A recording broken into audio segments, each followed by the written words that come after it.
Stop. Right now. Do not scroll because this moment was not random, and you were not meant to pass it by. I did not interrupt you to entertain you. I interrupted you to rescue you. I am speaking to you because I see what others cannot see, the quiet drifting of your heart, the subtle weariness of your soul, the way you keep moving so you do not have to feel. You think you chose this pause, but you did not. I chose it for you. I reached into the endless noise, the constant motion, the flood of images and opinions and distractions, and I stopped you because I love you too much to let you disappear unnoticed. You are not here by accident. You are here because I called you, because your spirit needed my voice more than another scroll, more than another moment of escape. I interrupted you because you are slipping further from yourself than you realize. You wake up tired. You go to bed distracted, and in between you fill every quiet space so you never have to ask the deeper questions. I see how your days blur together, how time moves faster than your peace, how your heart keeps whispering that something is missing even when your hands are full. You tell yourself you are just resting, just relaxing, just passing time, but I see the ache beneath it. I see the longing you cannot name. I see how you keep reaching for something to numb the silence instead of allowing me to speak into it. You may wonder why I chose this moment, why now, why you.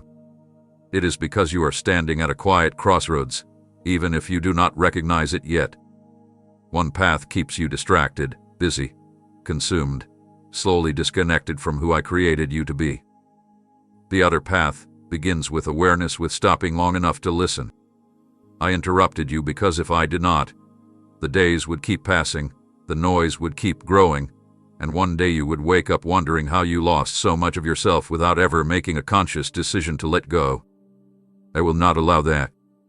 Not when I can still reach you. Not when you are still willing right now to listen. Do not misunderstand me. I am not angry with you. I am not disappointed in you. I am attentive. I am near. I am intentional. This interruption is not judgment. It is mercy. It is me placing my hand gently but firmly on your life and saying, come back. Come back to yourself. Come back to me. You have been pulled in too many directions, giving fragments of your attention to things that cannot love you back, cannot heal you, cannot carry the weight of your soul. And still, I have been waiting patiently, quietly for the moment when you would finally stop long enough for me to speak. So stay here with me. Let the urgency you feel settle into awareness. Let the discomfort open your heart instead of making you run. You do not need to fix anything yet. You do not need to promise anything yet. All I am asking right now is that you recognize this interruption for what it is, an invitation. An invitation to slow down. An invitation to be seen. An invitation to hear the voice you have been drowning out with endless motion. I stopped you because what comes next matters, and because your life is too precious to be lived on autopilot. Listen closely because the hunger you feel is not for more content, it is for more meaning. You keep feeding your eyes and ears, yet your spirit remains unsatisfied, and that is not because you are broken, it is because you were never designed to live this way. You have learned how to consume endlessly without ever asking what all this intake is shaping inside you. I see you taking in words, images, stories, arguments, comparisons, and fears at a pace no human heart was meant to sustain. You call it information, entertainment, or staying connected, but I call it overload. You are filling your life faster than you are forming it, and that imbalance is quietly hollowing you out. You were created to grow, to become, to unfold with intention, but lately, becoming has taken a back seat to consuming. You absorb without reflection, scroll without discernment, listen without resting in truth. Your mind is full, yet your soul feels thin, stretched, and tired. You wonder why motivation fades so quickly, why joy feels fleeting, why clarity escapes you even when you know so much. It is because knowledge without wisdom weighs you down instead of lifting you up. You were never meant to take everything in, you were meant to choose what shapes you. Notice how rarely you ask, who am I becoming through this? You ask if something is interesting, funny, trending, or useful, but not whether it is forming your character, strengthening your heart, or grounding your spirit. Every word you consume leaves an imprint. Every image nudges your expectations. Every voice you listen to competes for authority inside you. Over time, without realizing it, you begin to reflect what you repeatedly take in. That is why you feel scattered, because you are being shaped by too many directions at once. I want you to understand this without shame. You did not do this because you are weak. You did it because you are human. The world learned how to keep you feeding without ever feeling full. It taught you to mistake stimulation for nourishment and activity for growth. But look at your life. Are you becoming more whole or just more occupied? Are you deeper or just busier? Are you more alive or merely more distracted? These questions are not accusations. They are invitations to awareness. You are not empty because you lack content. You are empty because you lack intention. Becoming requires space to reflect, to integrate, to wrestle with truth, to rest in what matters. Consumption without space suffocates becoming. It crowds out your inner voice, dulls your discernment, and leaves you chasing the next thing before the last one ever had time to settle. You cannot grow roots in constant motion.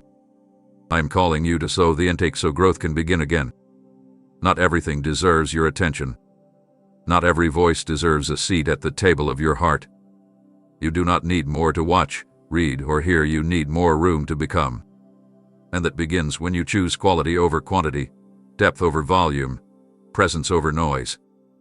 Stay with me here, because what I want to show you next is why this imbalance was never entirely your fault and why reclaiming your attention will change everything. Let this truth settle uncomfortably inside you. You did not give your attention away freely. It was taken piece by piece. You blame yourself for being distracted, unfocused, restless, but I see the larger picture. Your attention did not drift on its own. It was pulled, engineered, trained to scatter. You were slowly conditioned to react instead of choose, to respond instead of reflect. What you now call habit began as design systems built to keep you watching, clicking, comparing, consuming, always just one moment away from the next thing. And while you were busy adapting, you did not notice how much of your inner stillness was being eroded. This is why focusing feels harder than it used to. This is why silence makes you uneasy. This is why boredom feels intolerable and stillness feels like a threat. Your nervous system has been taught to expect constant input, and when it does not receive it, it panics. You think something is wrong with you, but what is wrong is the environment you have been immersed in. You are not failing at attention. Attention has been under assault. Understand this clearly. What holds your attention shapes your inner world. When your attention is fragmented, your sense of self fragments with it. You move from thought to thought, emotion to emotion, desire to desire, without ever anchoring long enough to feel grounded. That is why you feel pulled in many directions but fulfilled in none. You are not indecisive by nature. You are overstimulated. You are not uncommitted. You are overwhelmed. You are not shallow. You are exhausted. The theft of your attention has consequences beyond distraction. It steals your ability to listen deeply, to love patiently, to think clearly, to pray honestly, to rest fully. It shortens your tolerance for complexity and deepens your craving for instant relief. Over time, it trains you to avoid discomfort instead of learning from it. And yet, the most important growth in your life has always come through staying, not scrolling past what felt uncomfortable, slow, or unresolved. I want you to see that reclaiming your attention is not about willpower alone. It is about awareness and intention.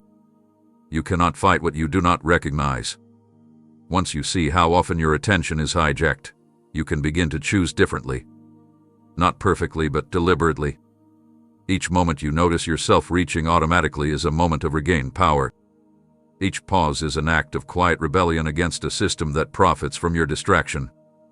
Do not feel guilty for what was taken from you. Feel empowered that it can be reclaimed. Your attention is sacred because it is the gateway to your presence, your peace, your becoming. Where your attention rests, your life follows.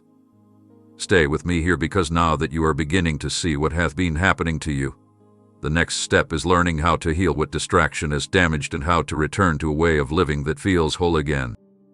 Hear this without defensiveness, because I am not asking for your attention the way a screen does, yet your heart knows it hath been split. I am not vying for clicks, notifications, or reactions. I do not flash or vibrate or demand urgency to be heard. I wait. And it is precisely in that waiting that the division in your heart becomes visible. You move through your days giving fragments of yourself to everything, messages here, images there, thoughts pulled forward and backward until what remains for stillness feels thin and rushed. You tell yourself you can hold it all, that you can multitask devotion and distraction, depth and noise, presence and escape. But your heart feels the strain even when your mind rationalizes it away. A divided heart does not always feel rebellious, often it feels busy.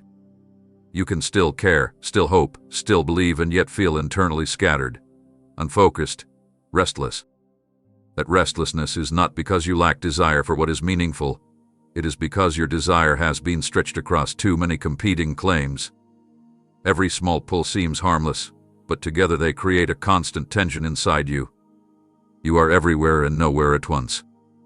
You are responding constantly, but rarely arriving. I am not offended by your distractions. I am concerned about your wholeness. When your heart is divided, you lose the ability to be fully present anywhere. Conversations feel thinner. Joy feels shorter-lived.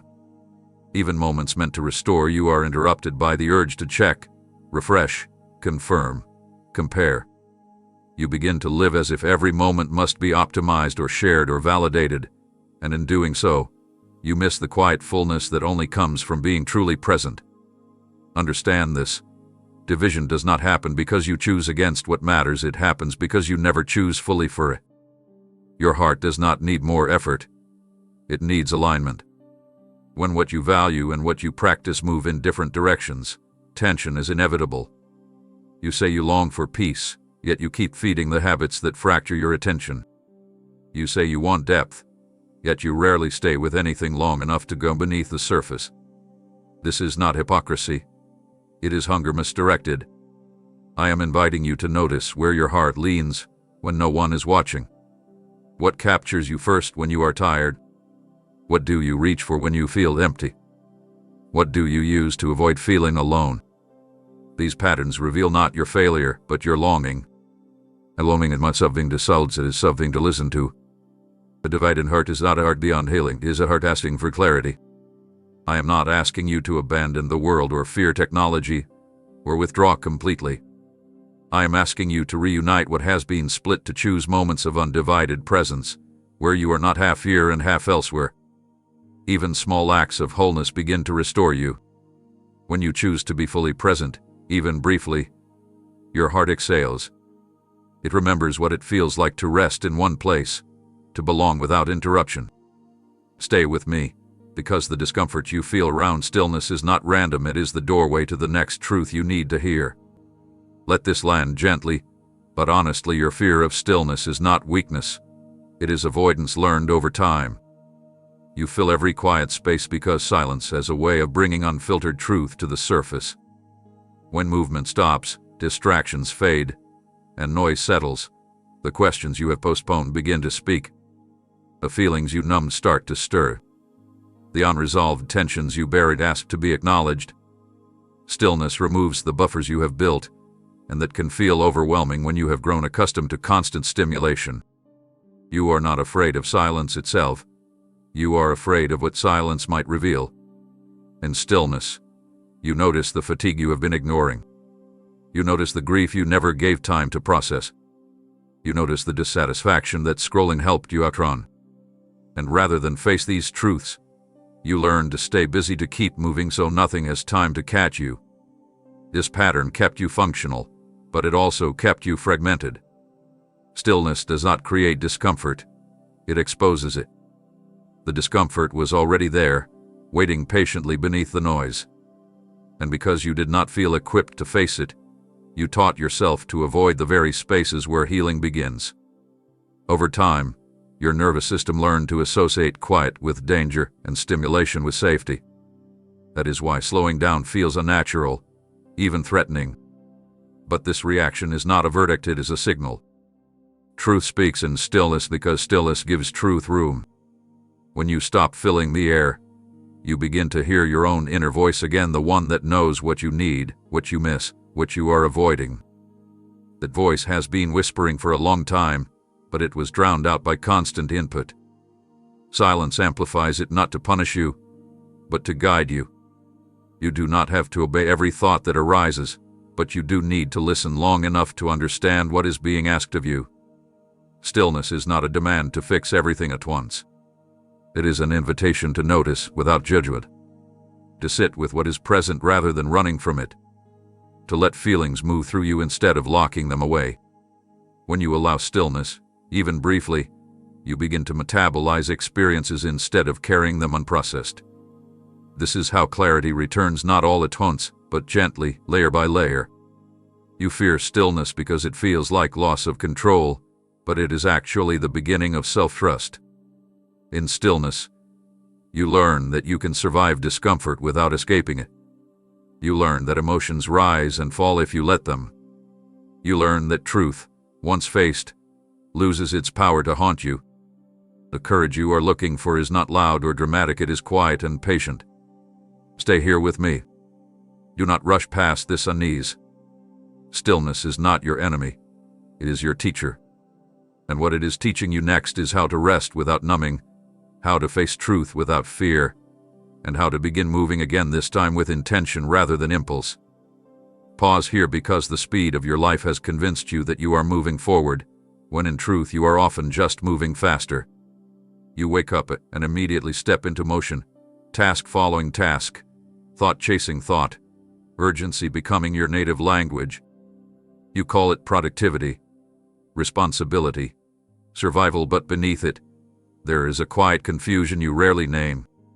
You are doing so much, yet you struggle to feel like you are arriving anywhere. You equate motion with meaning, activity with advancement, exhaustion with importance.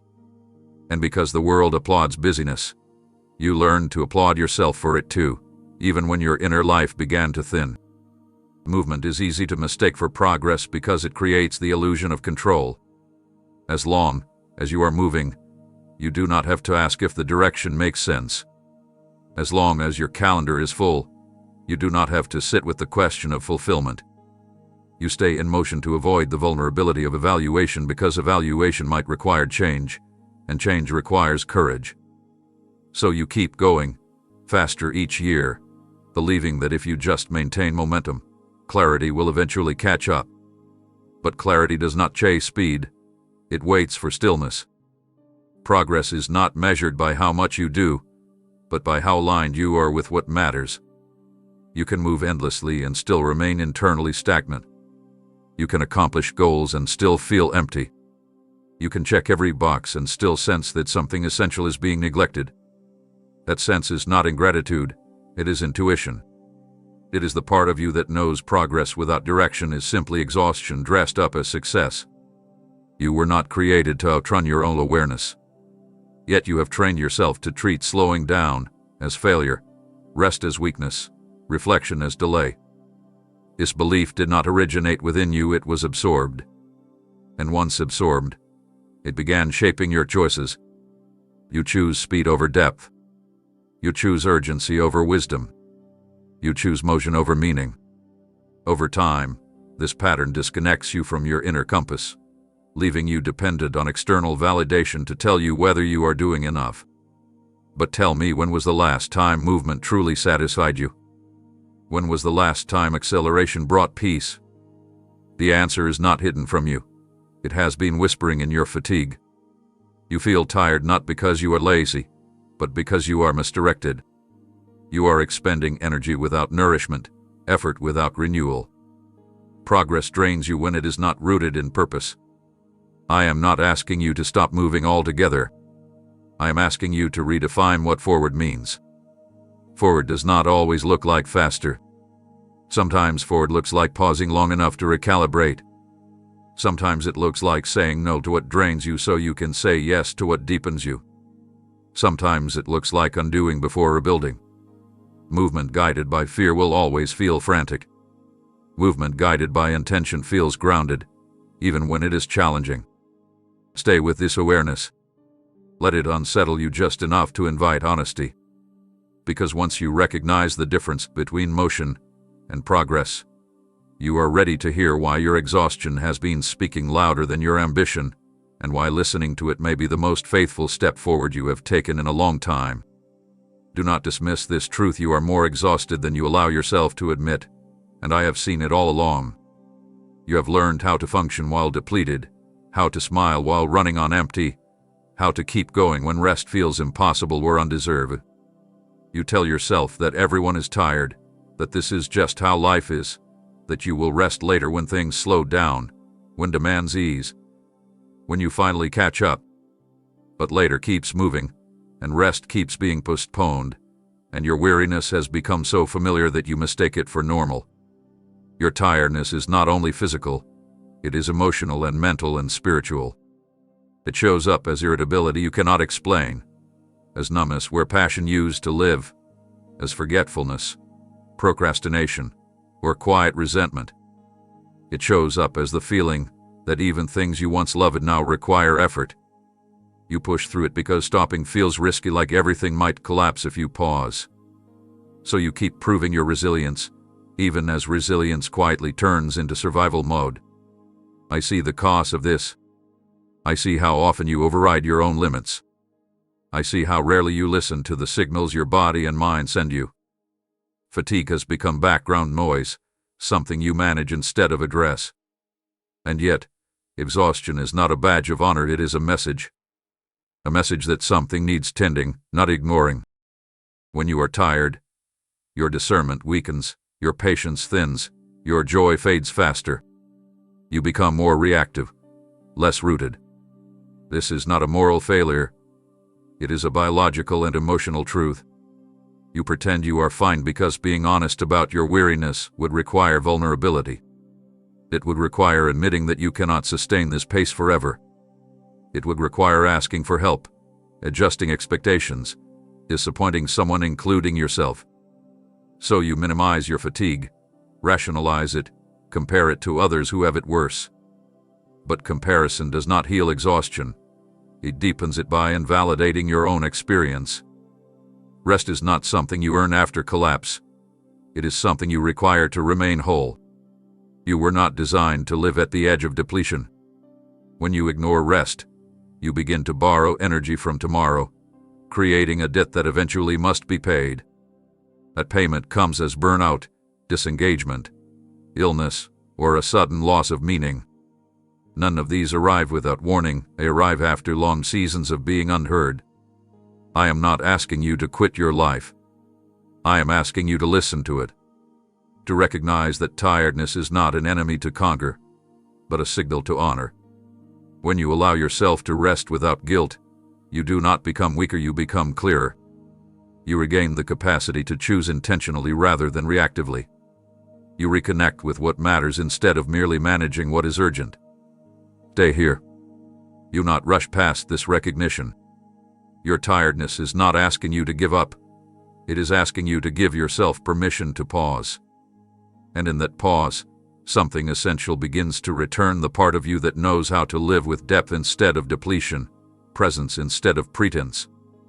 Hear this clearly, because your guilt around rest has been costing you more than your fatigue ever did. You have learned to associate rest with failure, with falling behind, with weakness you must justify or apologize for. When you slow down, an invisible voice rushes in to accuse you, telling you that you should be doing more, producing more, proving more. You rest with one eye open, your body paused but your mind racing, already planning how to compensate for the time you wasted. This is not rest. This is recovery delayed by shame. And shame has no place in restoration. Rest was never meant to be a reward you earn after exhaustion. It was meant to be a rhythm that sustains you before exhaustion takes over. Somewhere along the way, you absorb the belief that your value increases with output and decreases with stillness. The belief did not come from truth. It came from fear of being irrelevant, replaceable, or left behind. So you learn to stay useful instead of whole. You learned to prioritize performance over presence. And in doing so, you forgot that rest is not the absence of purpose. It is the soil where purpose renews itself. When you deny yourself rest, you are not being disciplined, you are being disconnected. You cut yourself off from reflection, from integration, from the quiet recalibration that keeps your inner life aligned. Without rest, everything becomes reactive. Decisions feel rushed. Emotions feel amplified. Small problems feel overwhelming. This is not because life suddenly became harder. It is because you removed the space where clarity is restored. Notice how your body resists slowing down, even when it aches. Notice how your mind fills silence with worry or planning. These are not signs that rest is wrong, they are signs that you have been deprived of it for too long. A system starved of rest will panic when rest finally appears. But panic is not prophecy. It passes if you stay. Rest is not retreating from life. It is returning to it with depth. It allows you to hear yourself again, to notice what has shifted, what has been neglected, what needs tending. It gives emotions time to settle instead of pile up. It restores your ability to respond thoughtfully instead of react impulsively. When you rest, you are not stepping away from responsibility. You are strengthening your capacity to carry it. You do not need to justify your rest by calling it productive. You do not need to optimize it or explain it. Rest does not need to earn its place, it already belongs. When you allow yourself to rest without self-judgment, you reclaim trust in your own humanity. You remember that you are not a machine designed for constant output, but a living being designed for rhythms, effort, and ease, engagement, and withdrawal, action, and reflection. Stay with this truth long enough for it to soften you. Rest is not something to conquer or schedule perfectly. It is something to permit. And as you begin to permit it, you will notice something quietly profound. Your clarity returns before your energy does. Your compassion deepens before your motivation does. And in that gentle restoration, you begin to understand why the next thing you have been chasing, validation, was never meant to carry the weight you placed on it. Let this interrupt the story you have been telling yourself. Your value does not rise and fall with attention, affirmation, or applause. You have learned to look outward for confirmation of your worth, even when you would never say it aloud. A glance, a response, a reaction becomes a quiet verdict on whether you matter, whether you are seen, whether you belong. When approval comes, it feels like relief. When it does not, it feels like rejection, even when nothing was actually taken from you. This constant calibration wears you down, because you were never meant to carry your identity in other people's hands. Seeking validation is not vanity. It is hunger. You want to be known, affirmed, valued, and those desires are deeply human. But when validation becomes your primary source of worth, it turns fragile. You begin to adjust yourself to what is rewarded rather than what is true. You present the version of yourself that feels safest, most acceptable, most likely to be received well. Over time, this distance between who you are and who you present grows, and the applause that once felt nourishing begins to feel hollow. External approval is unstable because it is conditional. It depends on timing, mood, trends, and other people's needs and insecurities. When your worth is tied to it, your sense of self becomes reactive. You rise and fall with feedback. You hesitate to speak honestly. You compare your behind the scenes with other people's highlights. This does not make you shallow, it makes you tired. You are trying to drink from a source that cannot satisfy you for long. Your worth was never designed to be negotiated. It was never meant to be proven through productivity, popularity, or perfection. When you forget this, you begin to perform your life instead of live it. You chase affirmation to quiet a deeper question: am I enough as I am? And no amount of approval can answer that question if you do not believe the answer internally. Notice how exhausting it is to constantly measure yourself. Notice how quickly affirmation fades and how urgently you need the next dose. This is not because you are insatiable. It is because validation was never meant to be your foundation. When you build on it, the ground keeps shifting beneath you. You cannot rest on unstable ground. You do not need to reject recognition or deny appreciation. The issue is not receiving affirmation, it is depending on it. When appreciation is a supplement, it can be enjoyed. When it is a lifeline, it becomes a trap. Releasing this dependency does not mean you stop caring. It means you stop outsourcing your sense of self. Stay here with this realization. Let it unsettle the old metrics you have been using. Your worth is not something to be earned, displayed, or defended. It is something to be remembered. And as you begin remembering it, you free yourself to show up more honestly, rest more deeply, and live with a steadiness that no fluctuation in attention can take away. Stop for a moment and feel the noise inside you, because it did not come from nowhere, and it is not telling you the truth. You are surrounded by voices that comment, advise, warn, compare, and predict, and over time you have learned to treat that chorus as guidance. Opinions stack upon opinions until your inner space feels crowded, and in the crowd, your own knowing struggles to be heard. You scroll, you listen, you absorb, and each voice leaves a residue, an expectation here, a fear there, a standard you never chose but feel compelled to meet. You tell yourself you are staying informed, staying connected, staying aware, but awareness without discernment becomes confusion, and connection without boundaries becomes noise. You were never meant to live by consensus. When too many voices speak at once, clarity does not increase, it fractures. You begin to doubt instincts that once felt steady. You second-guess decisions before you have even made them. You outsource trust to trends, experts, and the loudest opinions in the room, hoping one of them will tell you who to be and what to do next. But the more you listen outwardly, the quieter your inner voice becomes, not because it disappeared, but because it was crowded out. Notice how often you ask others what you should want, how you should feel, how fast you should move. Notice how easily another person's certainty unsettles your own.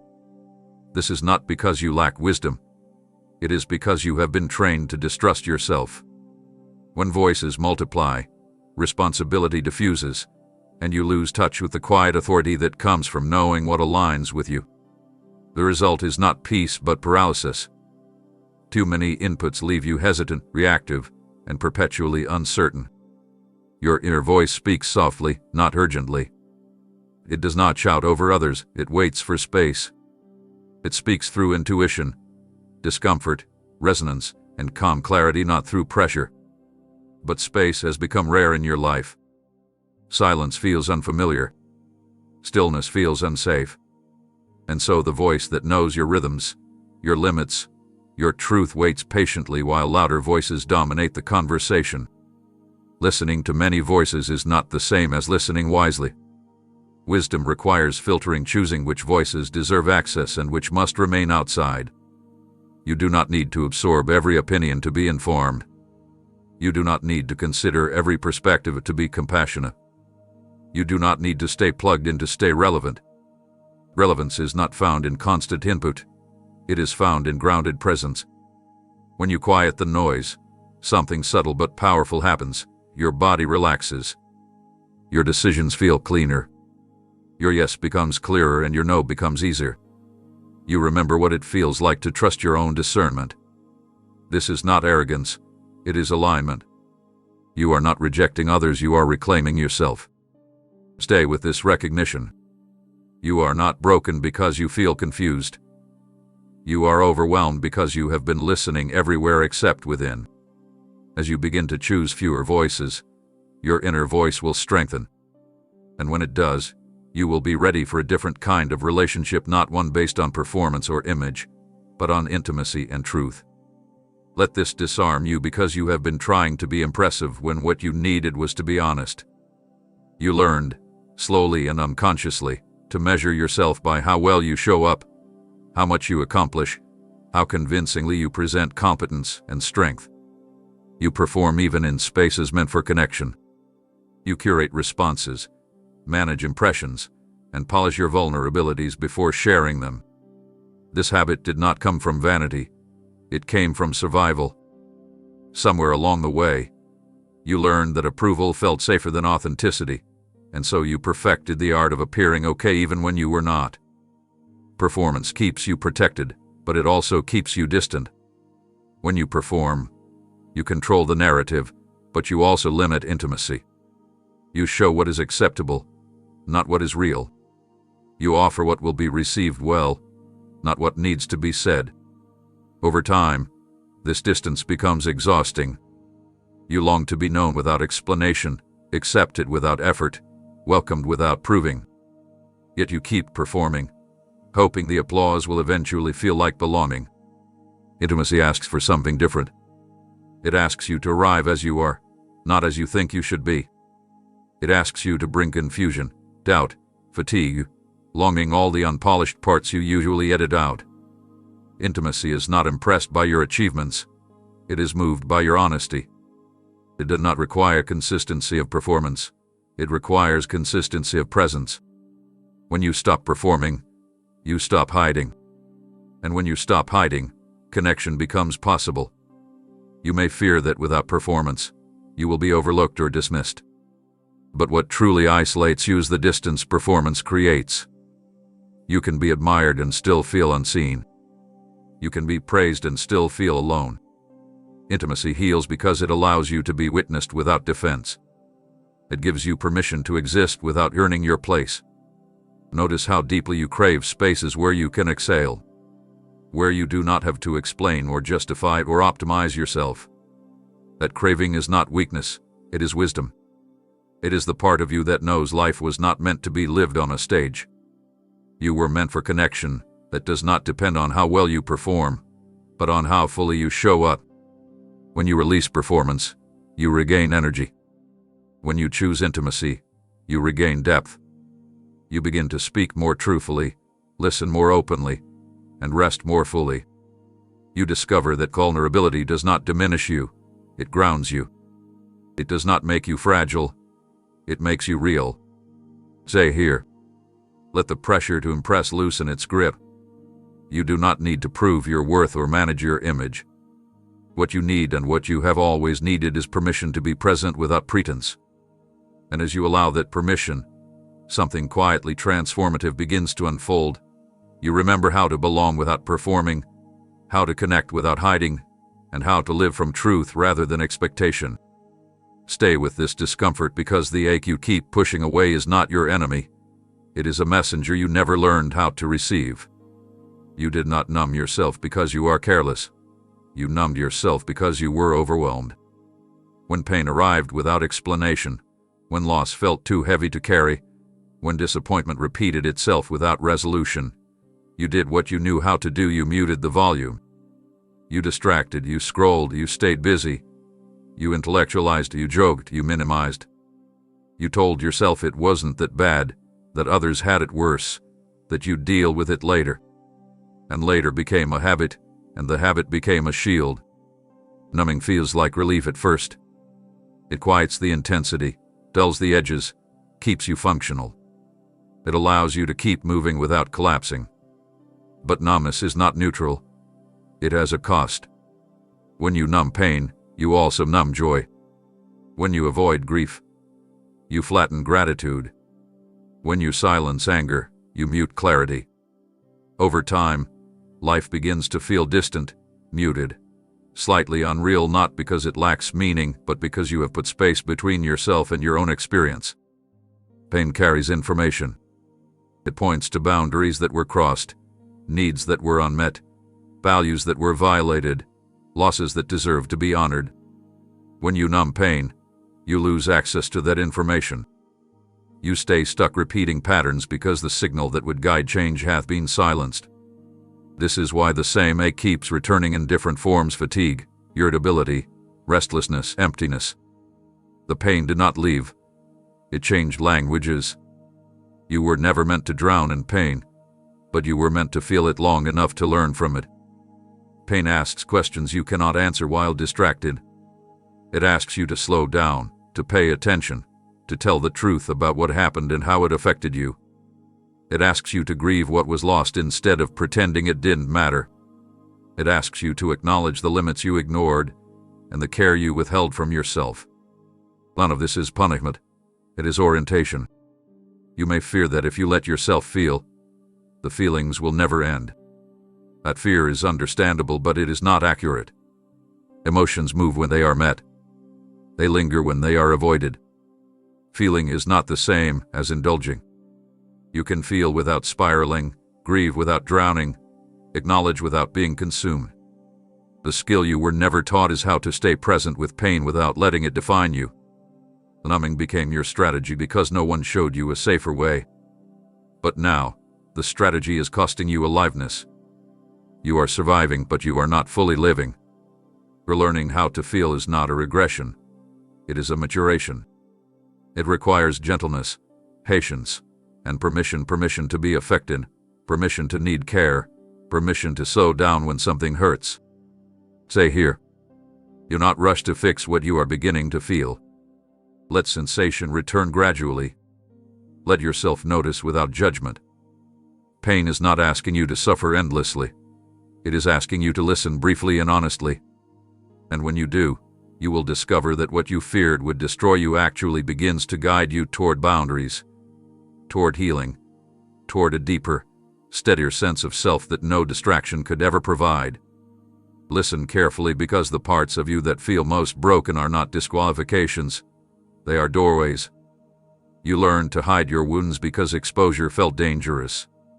Somewhere along the way, you absorbed the idea that strength meant being unmarked, that worth meant being intact, that healing meant erasing evidence of hurt. So you covered your scars with competence, humor, achievement, or silence. You learned how to function despite pain, but not how to integrate it. And in hiding what hurt you, you also hid the part of you that longs to be met with understanding. Shame thrives in secrecy. It tells you that your wounds make you unlovable, unreliable, less than. It convinces you that if others knew where you hurt, they would turn away.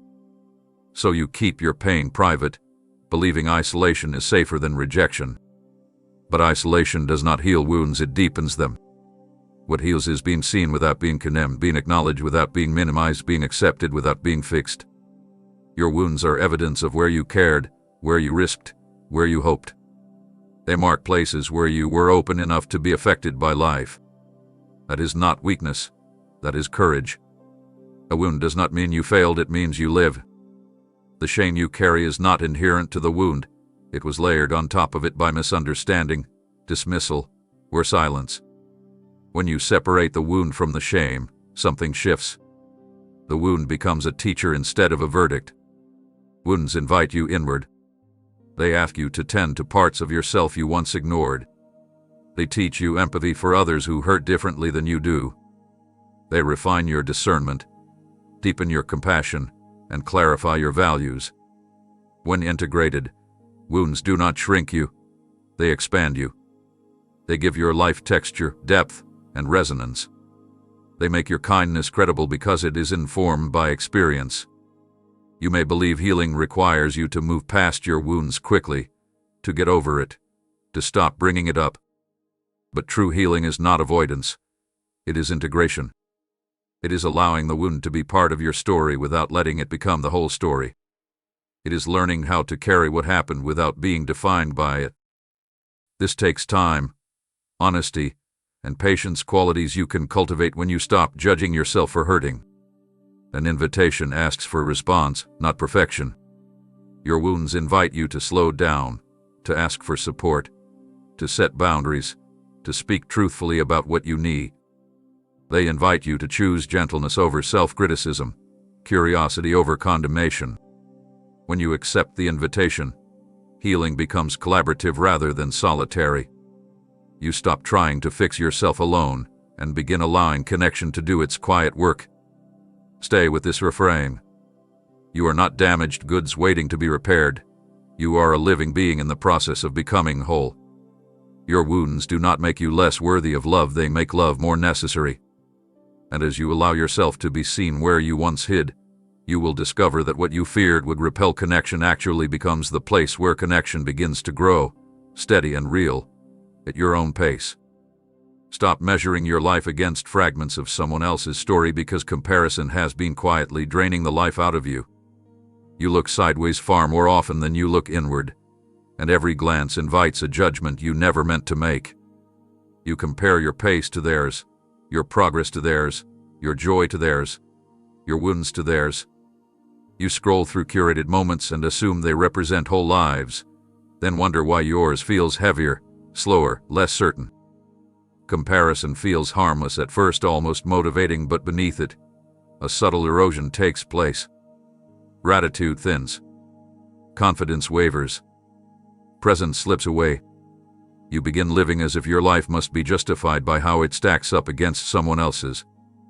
Comparison distorts reality.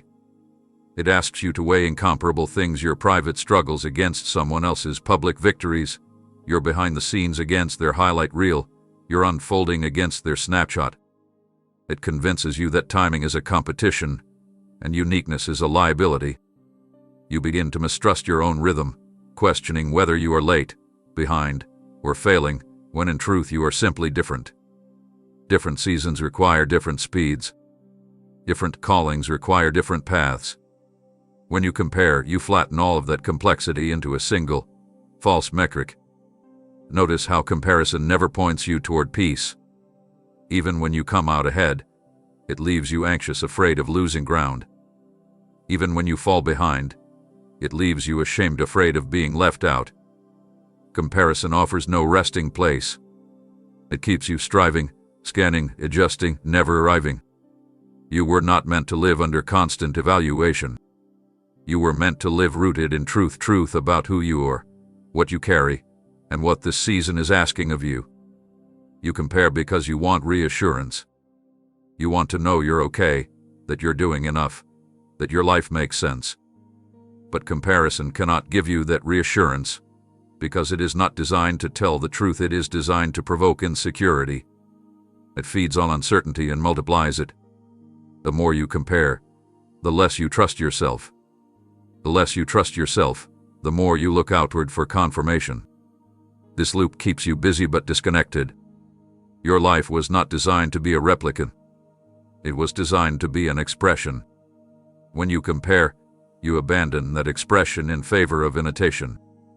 You trade authenticity for acceptance, alignment for approval. Over time, this leaves you feeling hollow, because you are living someone else's expectations instead of your own values. The ache you feel is not envy, it is misalignment.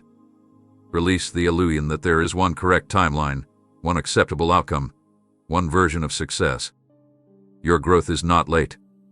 Your pace is not wrong. Your path is not inferior. When you stop comparing, you regain access to gratitude, not forced positivity, but grounded appreciation for what is actually present. You begin to see your life clearly, without distortion. You notice progress that comparison taught you to overlook. Stay here with this clarity. Let the urge to measure soften into curiosity about your own unfolding. When you stop comparing, you stop competing with shadows. You return to yourself. And from that return, a quieter, steadier confidence begins to grow, the kind that does not need to prove anything, because it knows it is already enough.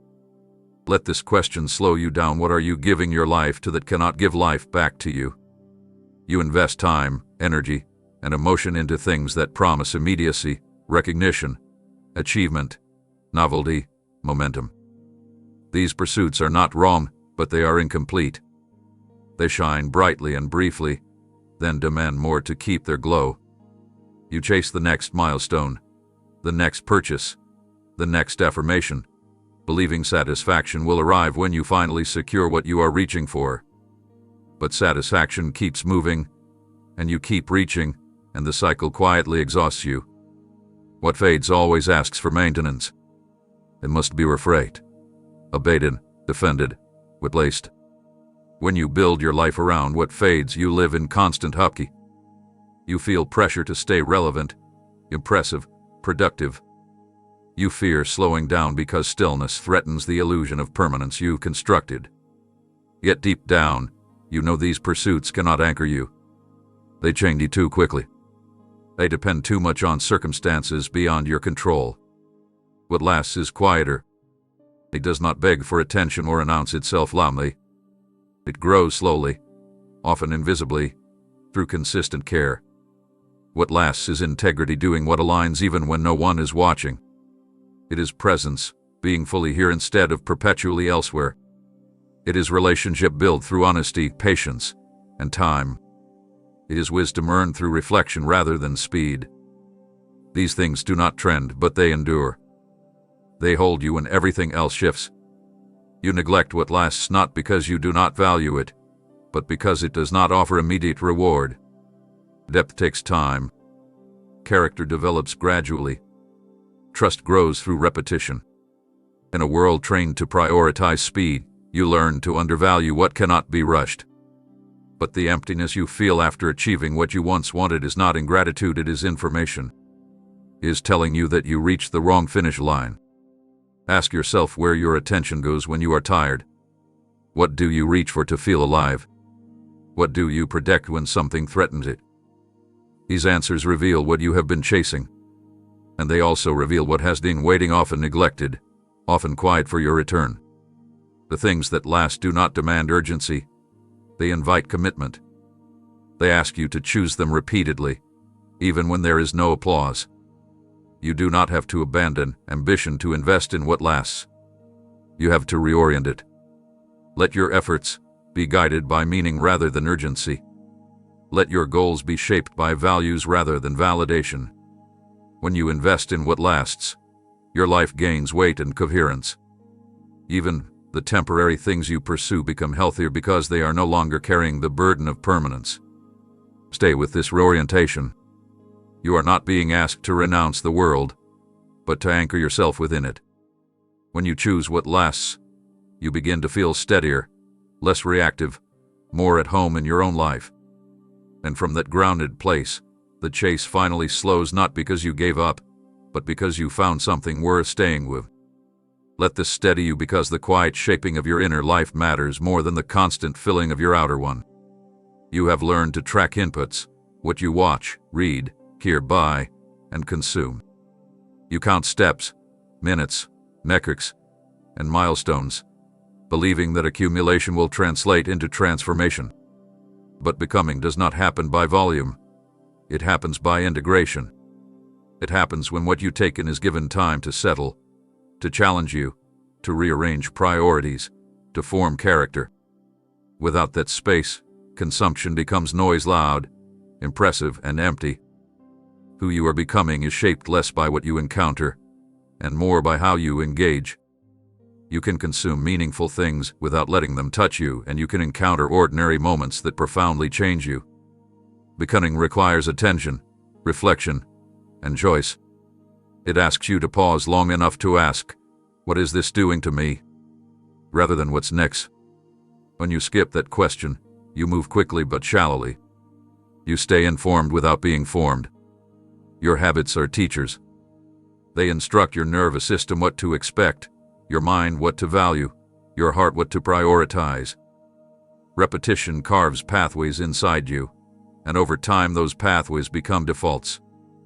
This is why becoming happens whether you intend it or not. You are always becoming something. The question is whether you are becoming by design or by drift. Drift feels easy because it requires no decisions. It is guided by algorithms, trends, and impulses.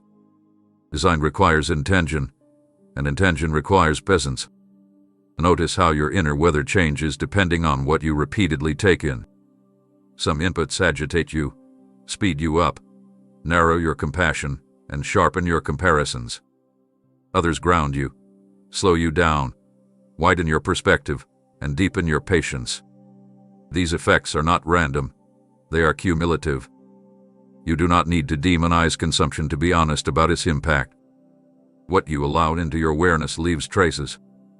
Over time, traces become tendencies. Tendencies become traits. Becoming asks for discernment, not deprivation. You are not being asked to live in scarcity, but in selectivity.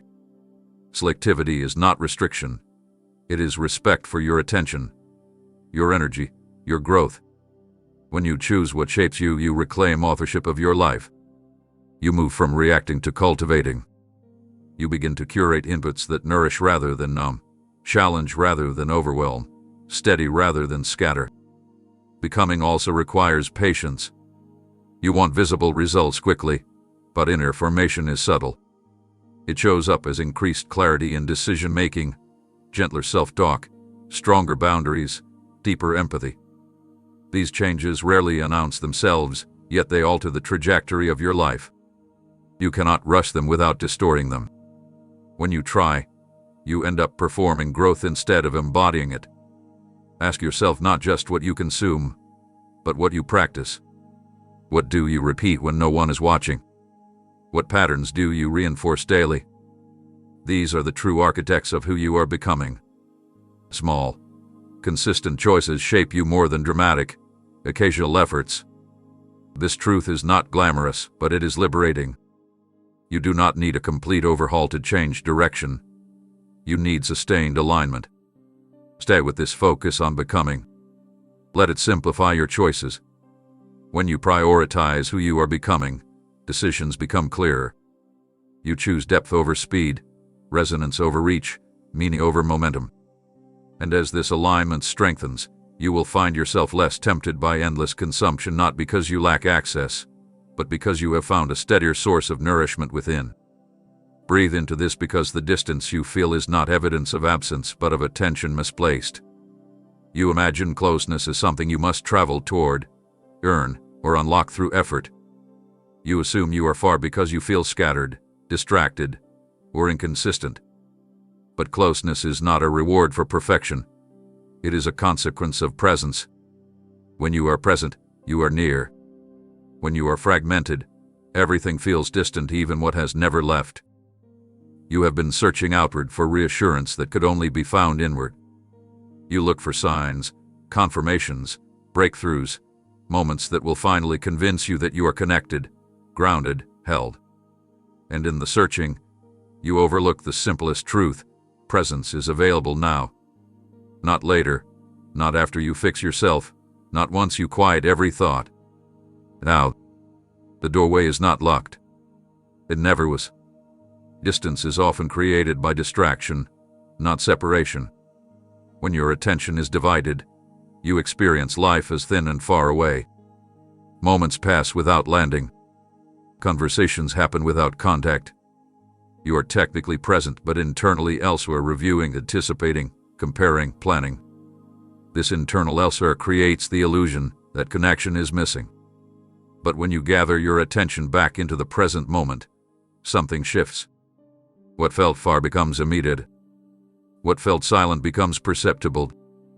Presence does not require silence of thought. It requires honesty of awareness. You can be present with a busy mind if you stop fighting it and start noticing it. Presence is the willingness to be where you are without editing the experience. It is letting this moment be enough to work with, even if it is uncomfortable or incomplete. When you allow that, closeness emerges not as a sensation you chase, but as a steadiness you recognize. You are closer than you think because you have never been outside the field of connection. What has changed is not proximity, but orientation. You turned outward for answers that asked you to turn inward. You mistook intensity for intimacy and stimulation for aliveness. And when those failed to deliver, you assumed something essential was missing. But what was missing was not connection, it was attention. Closeness grows when you practice returning. Returning your attention to your breath, to your body, to your immediate surroundings. Returning your honesty to the moment instead of projecting it into the future. Returning your compassion to yourself when you notice you've wandered. Each return shortens the distance you thought was fixed. Each return teaches you that separation is not permanent, it is situational. You do not need to manufacture a feeling to be close. Feelings fluctuate. Presence remains. When you anchor yourself in presence, feelings reorganize around it. Anxiety softens because it no longer runs the show. Longing becomes clearer because it is no longer frantic. Peace does not rush in, it settles. This settling is subtle, but it is real. Stay with this nearness. Let it reframe how you understand connection. You are not starting from far away. You are starting from here. And here is enough to begin. As you continue, Presence will deepen not as a peak experience, but as a practiced way of being. From that way of being, the next invitations will make sense not because they are louder, but because you are finally listening from a place of steadiness rather than seeking. Let this stop you again, because the interruption you felt was not random. It was a quiet form of care intervening at the right moment. You assume pauses happen because something broke, because momentum failed, because you hesitated or lost discipline. But there are pauses that arrive as safeguards, not setbacks. There are moments when forward motion would have carried you further from yourself, deeper into patterns that were draining you without your awareness. This pause arrived not to punish you, but to preserve you. It stepped in where habit would have kept you going long after wisdom had begun to whisper, "Slow down." Protection rarely announces itself loudly. It does not always feel comforting in the moment.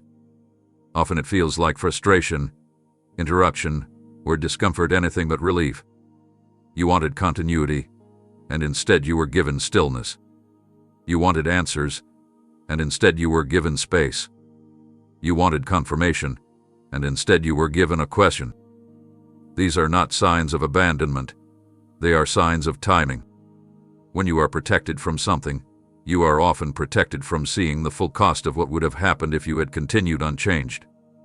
You were on the verge of normalizing what was slowly eroding you: constant distraction, shallow connection, relentless urgency. You were adjusting to exhaustion as if it were sustainable, learning to live with misalignment as if it were inevitable. This pause disrupted that normalization. It created a gap where awareness could enter. Without the pause, the drift would have continued unnoticed, and the price would have been paid later, quietly, cumulatively, painfully. Protection does not always remove danger. Sometimes it increases awareness. It teaches you to notice patterns before they calcify into identity. It invites you to choose differently before consequences harden. You may feel inconvenienced by this pause, even resistant to it. That resistance does not mean the pause is wrong. It means the momentum you were carrying had power over you. When momentum is interrupted, control is revealed. And where control is revealed, choice becomes possible. This pause is not asking you to retreat permanently. It is asking you to reassess honestly, to notice what you were tolerating, to recognize what you were postponing, to feel what you had been outrunning.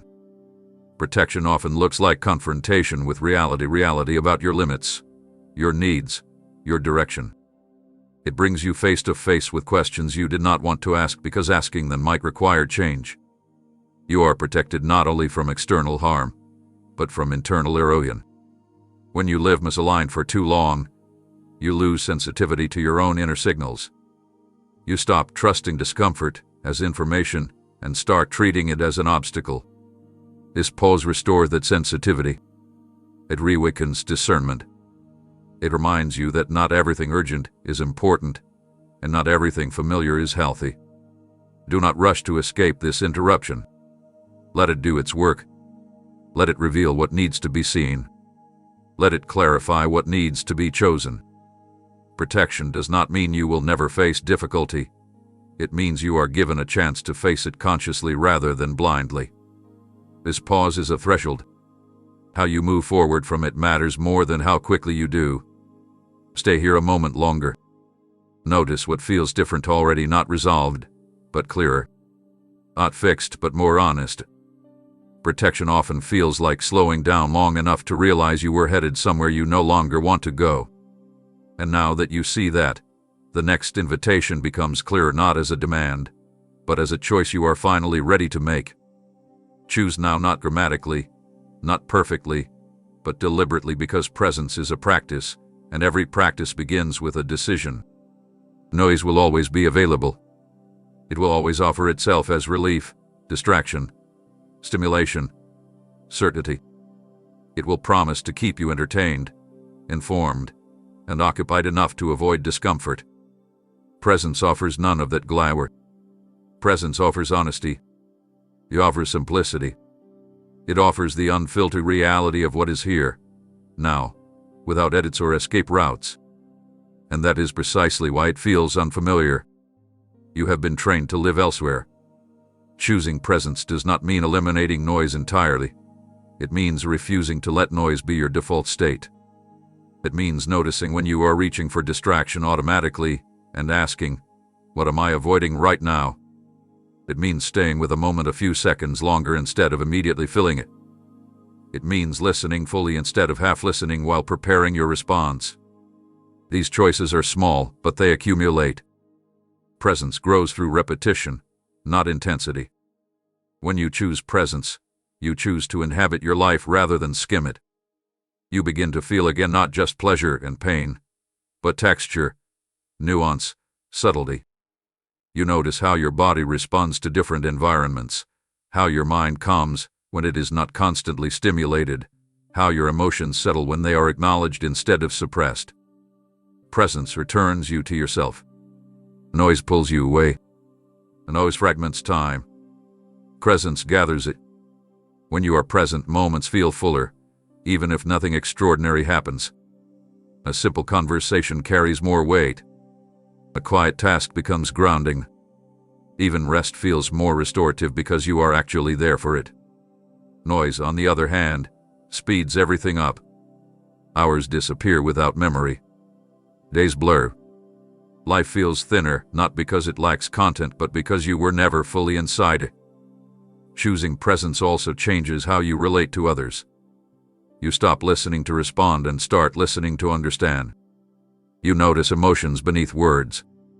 You pick up on what is not being said. This deepens connection not because you are trying harder, but because you are actually there. Presence is felt by others. It creates safety. It slows interactions enough for authenticity to emerge. You may worry that choosing presence will make you fall behind, miss out, or lose momentum. In reality, it recalibrates momentum. It aligns your actions with your values. It reduces reactivity and increases clarity. You stop chasing everything and start choosing what matters. This does not shrink your life, it concentrates it. What remains carries more meaning because it is attended to. Presence requires boundaries, not rigid walls, but conscious limits. Limits on how much noise you allow in. Limits on how often you check, compare, refresh. These limits are not punishments, they are protections. They preserve your capacity to stay with yourself. Without boundaries, presence erodes quickly. With boundaries, it strengthens. Do not aim to be present all the time. Aim to return often. Each return is a success. Each moment you notice distraction and gently redirect is a practice rep. Presence is not a state you achieve. It is a relationship you maintain with attention, with honesty, with yourself. Stay with this invitation. Choose presence now, in this moment, by continuing to listen rather than rushing ahead. Noise will wait. You always does. Presence, however, must be chosen when it appears. And as you choose it again and again, you will find that life does not become louder or faster, it becomes clearer. Stop tightening your grip because the urge to fix everything is the very thing keeping you from coming home to yourself. You have been carrying the quiet belief that if you could just repair what feels broken, organize what feels chaotic, and correct what feels wrong, peace would finally arrive. So you make lists, set goals, promise change, rehearse better versions of yourself. You approach your life like a problem to be solved instead of a place to inhabit. This posture keeps you busy, but it keeps you distant from rest, from honesty, from the simple relief of being present without a project attached to you. Fixing feels responsible. It feels mature. It feels like movement. Returning feels vague by comparison, too simple, too soft, too undefined. And yet, returning is not avoidance. It is orientation. It is choosing to stop running long enough to notice where you are. It is allowing yourself to be found where you actually stand, not where you think you should be by now. When you return, you do not deny what needs care, you stop trying to address it from a place of panic. The compulsion to fix often arises from fear that if you stop managing, things will fall apart. But look closely. Much of what you are trying to fix did not break because you paused. It fractured because you never did. You tried to outwork discomfort instead of listening to it. You tried to correct outcomes without understanding causes. You tried to optimize yourself without honoring your limits. Fixing without returning leads to repetition. Returning creates the conditions for real change. Returning means coming back to your breath, your body, your values, your truth. It means asking, what is actually happening right now? Instead of how do I make this go away? It means letting yourself feel before you decide, listen before you act, rest before you respond. When you return, your nervous system settles. From that settled place, discernment becomes possible. You see more clearly what truly needs attention and what was never yours to carry.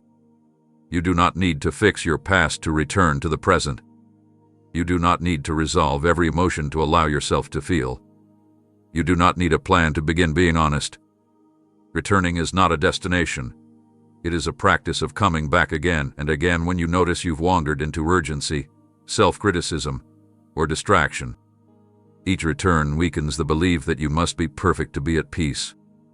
Notice how often your fixing is fueled by self-judgment. You speak to yourself in the language of correction rather than compassion. You motivate yourself with pressure instead of care. This approach may produce short bursts of change, but it cannot sustain transformation. Care sustains. Curiosity sustains. Gentleness sustains. Returning places you in contact with these qualities again. When you return, you stop trying to control outcomes and start tending conditions. You tend your attention, your boundaries, your rhythms. You choose environments that support you rather than drain you. You speak truth earlier instead of storing it as resentment. These shifts are quieter than fixing, but they are far more effective. They change the direction of your life without demanding that you overhaul it overnight. Stay with this invitation to return. Let the urgency to fix soften into a willingness to be present. Nothing essential will be lost if you pause. In fact, what you recover is the part of you that knows how to live without constantly bracing for what might go wrong. Returning is not giving up. It is remembering where you belong. And from that place of belonging, the next steps become clearer not because everything is solved, but because you are no longer lost in the effort to solve yourself. Let this relieve you because the story that you have fallen behind is not the truth. It is a misunderstanding born of comparison and fear. You look back and count moments you wish you had used differently. You measure your life against imagined timelines and feel the weight of regret. You wonder if opportunities passed you by, if choices closed doors forever, if delay disqualified you from what you were meant to do. This fear whispers that purpose is fragile, that it depends on perfect timing, that one wrong turn can erase everything. But purpose is not that brittle. It is not undone by detours, pauses, or learning curves. What you call wasted time was time lived.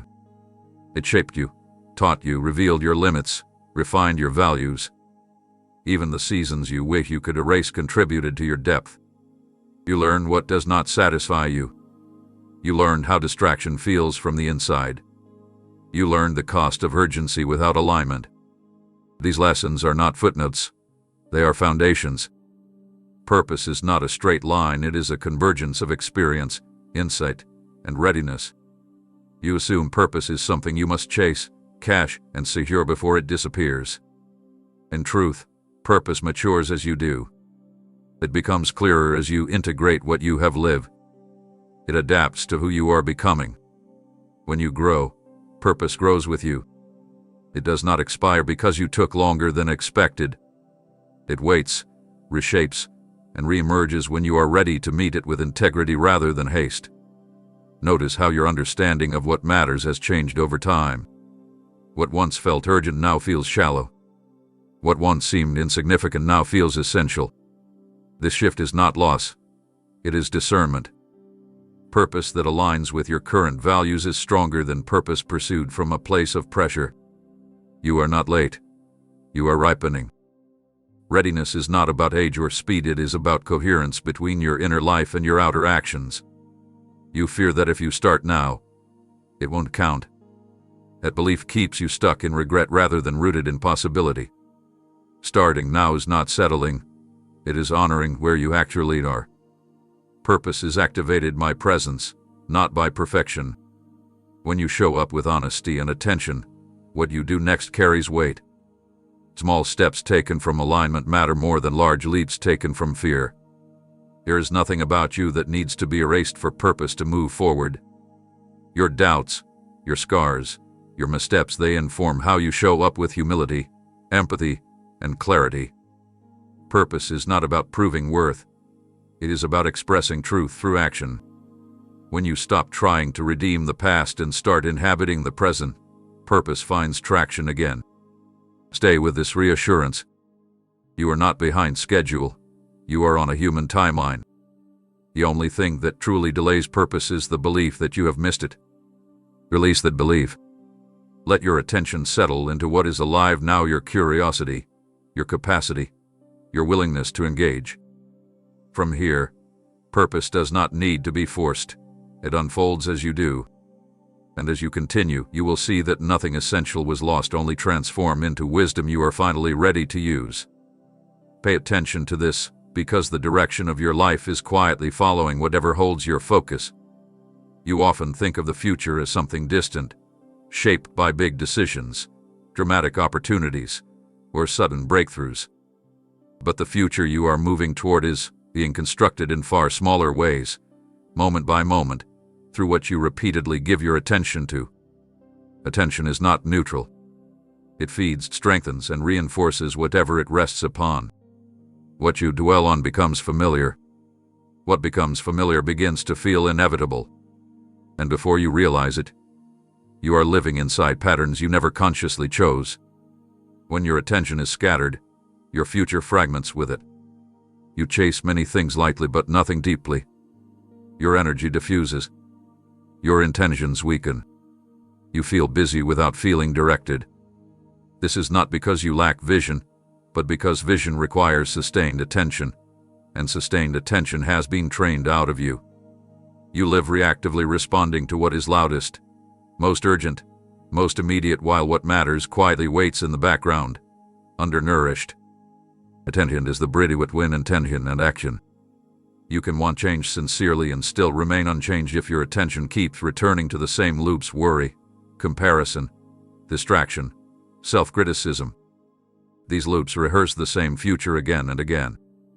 Anxiety practiced daily becomes a worldview. Distraction practiced daily becomes a lifestyle. Cynicism practiced daily becomes identity. None of this happens overnight, which is why it feels invisible while it's happening. But the reverse is also true. When you change what you attend to, you begin to change what grows. When you give attention to clarity, clarity expands. When you give attention to gratitude, resilience strengthens. When you give attention to truth, alignment deepens. Attention is not about force, it is about return. Each time you notice where your focus has gone and gently bring it back to what matters, you alter the trajectory of your life slightly, quietly, but meaningfully. You do not need to predict the future to shape it.